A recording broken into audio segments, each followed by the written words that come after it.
rendez-vous de votre émission Votre fonction publique moderne, performante, au service de tous, qui a pour objectif de vous faire découvrir le nouveau visage de votre fonction publique. Au cours de ce rendez-vous, nous vous présenterons votre fonction publique en pleine mutation. Comme vous le savez, le ministère de la fonction publique et de la modernisation de l'administration a amorcé de nombreuses transformations, et ce dans le but de mieux vous servir. L'administration devra inspirer confiance, exprimer sa disponibilité, produire des performances durables. Elle sera le partenaire privilégié des entreprises comme du citoyen, dans une vraie démarche d'écoute, de responsabilité et de probité. Vous êtes les femmes et les hommes appelés par votre vocation et vos capacités à exercer la fonction la plus importante et la plus noble qui soit dans l'ordre temporel, le service de l'État et de la nation. Soyez-en fiers, soyez-en dignes. Ne reculez jamais face aux obstacles. Travaillez et travaillez toujours. Apprenez et apprenez encore pour amplifier vos expertises tout au long d'une vie professionnelle qui grandira dans un pays en mutation et un monde en bouleversement. Ne vous arrêtez jamais. Faites de ces mots splendides du gigantesque Nelson Mandela une règle d'action. Cela semble toujours impossible jusqu'à ce qu'on le fasse. Oui, osez, échouez, recommencez, réussissez. La plus grande gloire n'est pas de ne jamais tomber, mais de se relever pour continuer à avancer.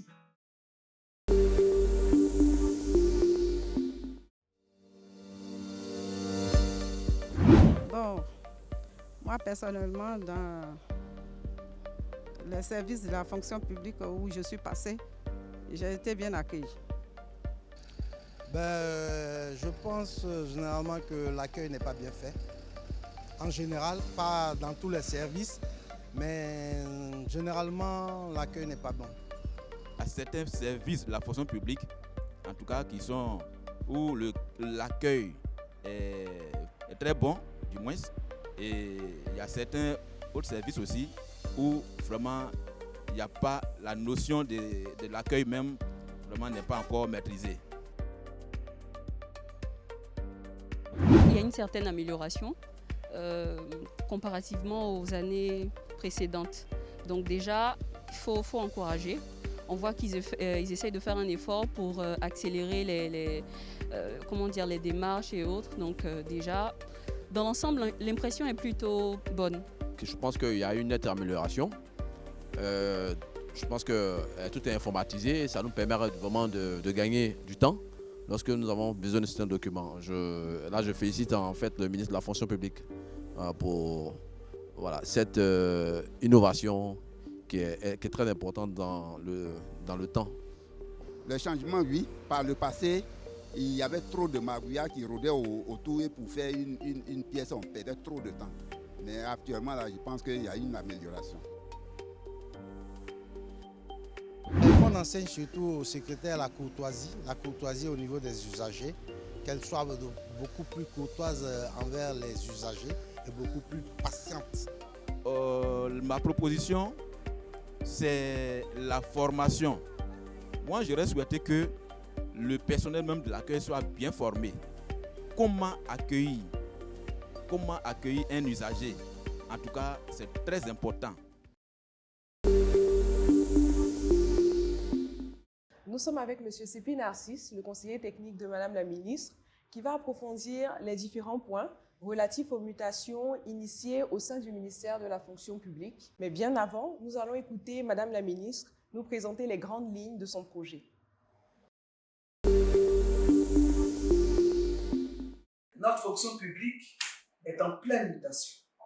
Elle se transforme et se réinvente pour porter avec succès les espérances de nos populations et les actions indispensables au développement économique et social de notre pays. L'intérêt de cette mutation est l'engagement du gouvernement à offrir aux Ivoiriens un service public de qualité.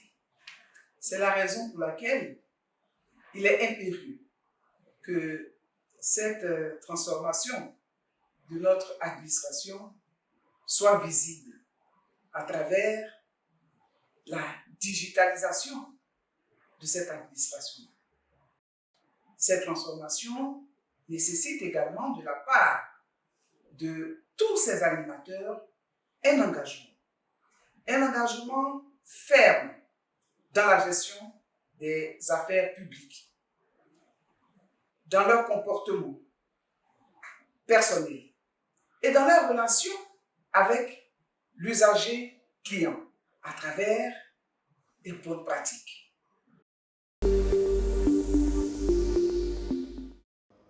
Monsieur Sepi, vous avez entendu comme nous les différents témoignages et le message de Madame la ministre dans lequel elle parle d'une fonction publique qui se transforme pour mieux servir les usagers.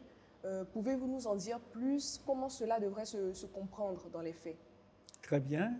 Disons simplement que le service public, par essence, a pour ambition de réaliser les obligations constitutionnelles de l'État au profit des populations. En termes plus simples, c'est dire que l'administration publique a la responsabilité de prendre toutes les mesures et de conduire toutes les actions pour assurer le mieux-être aux populations. Pour ce faire, cette administration va s'obliger à lever les difficultés, à relever tous les défis qui pourraient freiner la réalisation de cette ambition. Dans ce contexte, l'administration se transforme. Dans ce contexte, l'administration prend de nouvelles initiatives. Dans ce contexte, l'administration mute. Elle mute pour mieux servir l'État, elle mute pour mieux prendre en compte les préoccupations, les attentes des populations et les servir. Cela pourrait s'appréhender dans le cadre de la fonction publique sous deux axes. Le premier axe, c'est celui des paradigmes de gestion et le second axe, c'est celui des réformes structurelles. Quelle transformation avez-vous envisagée et qu'est-ce qu'on doit comprendre par paradigme de gestion? Disons, les paradigmes de gestion, ce sont les modalités de gestion. Ce sont les moyens, les valeurs, les principes autour desquels on construit la gestion. Dans le cas de la fonction publique, les paradigmes porteront sur deux aspects. D'abord, les paradigmes sur les hommes, sur le personnel. Et ensuite, les paradigmes sur les modalités de gestion. Sur le personnel, quelles sont les valeurs qu'on a inculquées au personnel? Quelles sont les valeurs qui président aux actions du personnel? Ici, au niveau de la fonction publique, le code d'éthique et de déontologie qui a été défini met en relief 11 valeurs. 11 valeurs qui sont puisées au niveau de la Constitution, au niveau des exigences professionnelles et au niveau des exigences éthiques. De sorte que ces 11 valeurs-là permettent aux fonctionnaires de prendre conscience de ses responsabilités vis-à-vis de l'État, mais vis-à-vis des populations également. De prendre également conscience de l'impact de son action, de son activité dans la vie quotidienne de chacun des citoyens, mais également de prendre conscience de son rôle et de ses responsabilités. Cela devrait l'amener à améliorer ses prestations, mais également à s'engager dans des comportements et des pratiques vertueuses. En l'espèce, c'est ce qui a été fait. Deuxième élément, concernant donc les paradigmes liés au personnel, c'est la reconnaissance de la qualité de l'agent. Donc, les agents méritants sont reconnus chaque année, décorés ou reçus dans le prix d'excellence de la République. Donc, ces deux éléments-là ont permis progressivement de redonner confiance aux fonctionnaires eux-mêmes, mais surtout de les ramener dans les normes de ce qui devait être leurs activités et leur conscience professionnelle. Donc, au niveau du paradigme humain, voici ce qui s'est fait. Il y a également le paradigme portant sur les systèmes de gestion. Alors, à ce niveau, il y a un ensemble d'éléments que nous avons changés sous la houlette de Madame le ministre. D'abord, nous sommes allés au principe de la gestion axée sur les résultats. À partir de ce moment-là, chaque direction opérationnelle reçoit une lettre de mission avec des objectifs précis, avec des délais de réalisation. Cela donc oblige le directeur et ses collaborateurs à mettre un point d'honneur à atteindre leurs objectifs au profit des populations. Deuxième élément qui a été mis en place, c'est le suivi et l'évaluation permanente. Donc, les activités qui sont confiées sont suivies. et les résultats qui sont attendus sont évalués par période donnée. Ici, nous avons choisi de le faire mensuellement. Donc, chaque mois, on évalue les résultats que vous étiez censés atteindre. De sorte, non pas à sanctionner, mais à accompagner pour que l'action se réalise. Parce que la finalité, ce n'est pas de sanctionner, mais la finalité, c'est de faire en sorte que l'usager bénéficie des prestations dont il est en droit d'attendre. Voilà.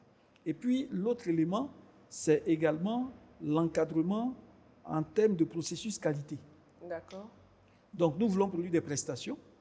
Nous avons mis en place des objectifs, des délais d'exécution, mais nous devons également identifier des procédures pour que ça ne s'attache pas à un individu, mais que ces procédures-là, connues de tous, permettent à tout moment de régler une question donnée, de traiter un dossier. Comme résultat, ce que nous avons déjà enregistré, c'est que, alors que nous avions plus de 18 000 actes de gestion des fonctionnaires qui étaient en attente depuis 2018, à fin 2021, plus de 18 000 actes ont été traités. Donc, ces changements de paradigme-là ont permis également d'amorcer effectivement un changement, d'améliorer le service et donc de servir avec efficacité les usagers. S'agissant des réformes, est-ce que vous pouvez nous en citer quelques-unes? Oui, les réformes qui ont été conduites résultent d'un ensemble de facteurs. Le premier facteur, ce sont les récriminations que nous avons entendues auprès des populations, qui se plaignent de leur fonction publique, qui la trouvent lourde, qui la trouvent inefficace, qui la trouvent corrompue. Deuxième axe qui a impacté les réformes que nous avons conduites, c'est la nécessité pour notre fonction publique de servir de boussole. Elle est la mère de toute l'administration, c'est elle qui doit impulser la modernisation de l'administration. Donc, les réformes essentielles que nous avons, dans un premier temps, engagées, sur instruction de Madame le ministre, ce sont les réformes des concours administratifs et des concours d'accès à l'ENA qui faisaient beaucoup de bruit, autour desquels beaucoup de spéculations se développaient. Et donc, ces réformes-là ont permis, cette année, d'organiser des concours en 2021 sans bruit, des concours dont les résultats ont été acceptés de tous. Les réformes au niveau des concours ont porté sur quoi? Ont porté sur l'équité. Parce qu'il y avait les cours en ligne et les cours en présentiel, les cours de préparation. Or, nous voulons travailler pour l'ensemble des Ivoiriens. Est-ce que tous les Ivoiriens, partout où ils se trouvent en Côte d'Ivoire, avaient accès à la formation en présentiel ou avaient les moyens d'être présents à Abidjan pour suivre les formations? Nous avons donc supprimé la formation en présentiel qui n'était pas équitable pour privilégier la formation en ligne ouverte à tout le monde sur l'ensemble du territoire national. Premier élément. Deuxième élément, nous avons travaillé à la transparence. Les concours étaient annoncés, étaient organisés, sécurisés, et les résultats étaient donnés au vu et au su de tous. Et les candidats recalés ont la possibilité de vérifier leurs notes. Donc ça, c'est des éléments de transparence. Ensuite, la célérité. Nous avons fait en sorte qu'au lieu d'attendre jusqu'à la fin de l'année, des mois durant les résultats, après chaque concours, 21 jours maximum, on a les résultats. Mais il y a eu également les corrections assistées par l'ordinateur, ce qui a permis d'aller un peu plus vite. Donc, ces transformations vont se poursuivre. Et il y a également les réformes qui vont se poursuivre, notamment du Conseil de discipline, qui est le garant de la discipline, du respect des principes, du respect des valeurs déontologiques, éthiques et constitutionnelles du fonctionnaire. Et donc, le Conseil de discipline va également être réformé pour mieux répondre aux préoccupations et des usagers et de l'administration. Et puis, puisque l'administration doit continuer à rester performante, il faut que les animateurs eux aussi soient performants. Donc, la réforme de la formation continue, du renforcement des capacités des fonctionnaires, de sorte que chaque fonctionnaire ait des occasions de repartir à l'école, de se reformer, d'acquérir de nouvelles compétences pour mieux servir. Au total, les réformes qui sont menées, les mutations de la fonction publique visent effectivement à servir, mais à servir avec efficacité, à servir avec célérité, à servir dans la transparence. Le chantier est vraiment vaste, on peut s'en rendre compte. Qu'est-ce que finalement il faudrait retenir de toutes ces réformes, de toutes ces mutations qui ont été amorcées? Disons que les mutations qui sont en cours visent à replacer la fonction publique au cœur de la vie des populations. Mais également à donner à la fonction publique les ressorts, les moyens essentiels pour lui permettre d'assurer sa mission de réaliser les obligations de l'État au profit des populations. Troisièmement, ces mutations-là devraient permettre effectivement aux usagers, aux populations d'être satisfaites, comprendre que leurs préoccupations ont été prises en charge, ont été prises en compte et qu'elles puissent continuer à faire confiance à la fonction publique. Mais ces mutations-là ne porteront durablement leurs fruits que si nous avons un nouveau type de fonctionnaire qui lui-même porte cette obligation. Merci, monsieur le conseiller technique. Merci, madame. Chers concitoyens, notre fonction publique se transforme pour mieux vous servir. Alors, faisons-nous confiance et avançons avec sérénité. Nous espérons que les différentes interventions auront permis de répondre à vos préoccupations et surtout de vous donner un regard nouveau sur le ministère de la fonction publique et de la modernisation de l'administration. Vous pouvez nous envoyer vos suggestions ou vos préoccupations au numéro qui s'affiche en bas de l'écran ou sur notre page Facebook. Merci et à très bientôt.